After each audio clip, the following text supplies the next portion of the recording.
welcome everyone to another video of my channel. This is not another video, this is the first video of this channel. So I hope you support me in this journey to become a YouTuber. So today we are going to be talking about some certain things that have been happening, especially with Chelsea Football Club. This is the football channel, and it's going to concentrate on giving you the up-to-date takes on everything happening in the world of sports, but mostly on that Chelsea, because hey, that's my team. So what are we going to be talking about first? We're going to talk about the US tour. The US tour is first on our list, and it's going to be taking just a brief update on that, because there are hot takes, especially when you know who. He that shall not be named, Lukaku. But first off, let's talk about Chelsea. Our first match was against, what was their name? Wrexham. You know, Wrexham, the Welsh team that's owned by the guy from, wasn't his name? That's Deadpool. The main character of Deadpool. Yeah, so, yeah. As expected, we thrashed them 5-0. That's thrashing without mercy, to show you the gap between where Chelsea are and where they are. They played some good football, but in the end, it wasn't a surprise about the scoreline. It wasn't a surprise at all. Then our next match was against Brighton and Hove. Well, they did better than that last time, because they're in the Europa Cup and we are nowhere to be found.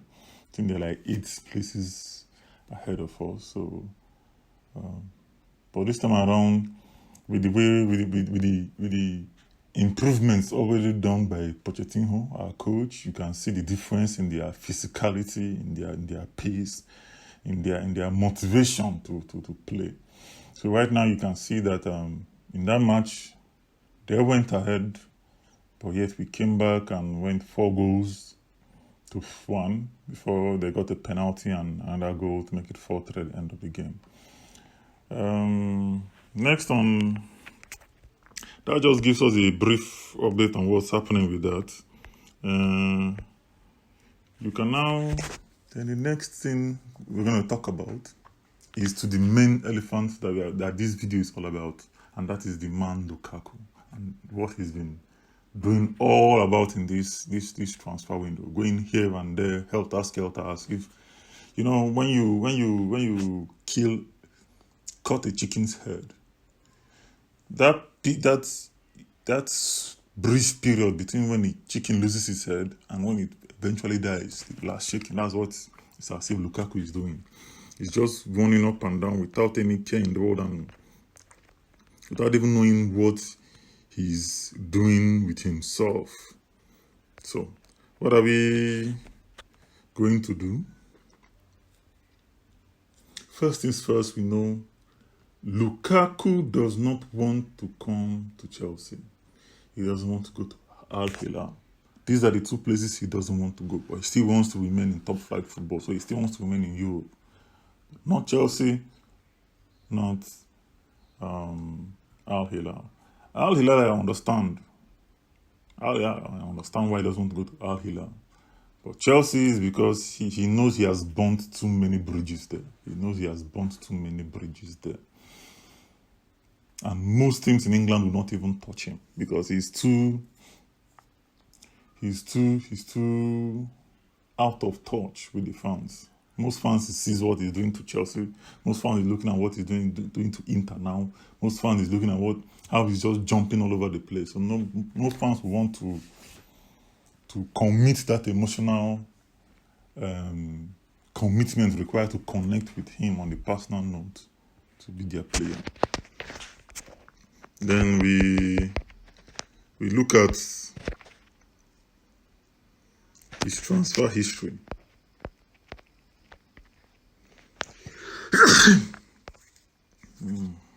Cut that out. Now, for Lukaku's transfer history, we can see that he started his career in 2006 in Belgium. So between 2006 And 2011, he was in Belgium, the first divisions in Belgium. Finally going to the top division in Belgium with Anderlecht before he left from Anderlecht to Chelsea. Then from Chelsea, he went to West Brom on loan. Came back to Chelsea, they went to Everton on another loan. Then went to Everton on the permanent deal. From Everton to Man U. From Man U then to Inter on the loan. From Man U to Inter. Then Chelsea bought him from Inter. Then sent him back to Inter on a loan. And that is where we are now.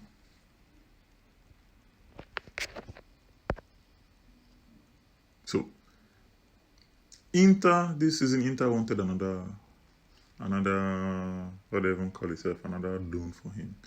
Chelsea wanted to wash their hands off him. They've had enough. Me, I've had enough. Most of the fans have had enough. I don't think I know any Chelsea fan that still wants anything whatsoever to do with Lukaku. They just want to cut our losses and just let him go. Now, Chelsea has taken a loss and is asking for 40 million from Inter. But Inter is valuing the player at a measly, I think 15 or 20 million. Because that's where they started bidding from, around 15 or 20 million.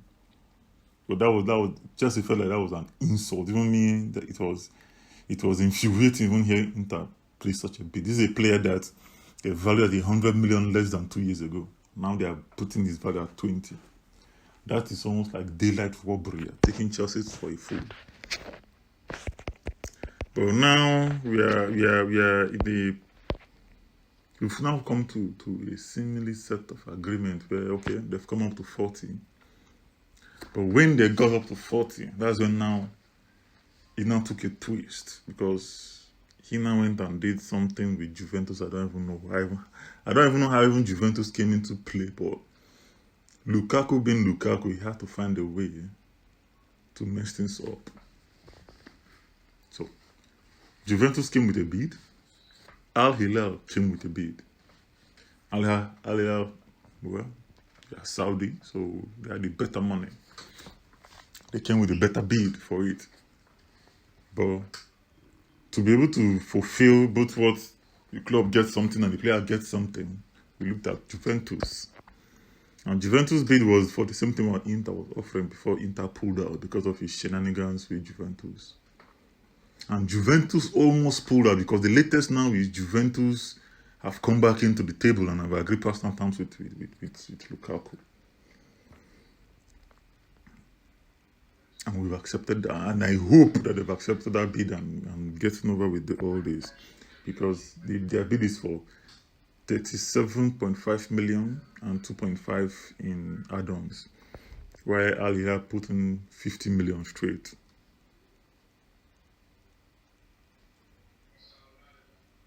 Now, the one of the bending point for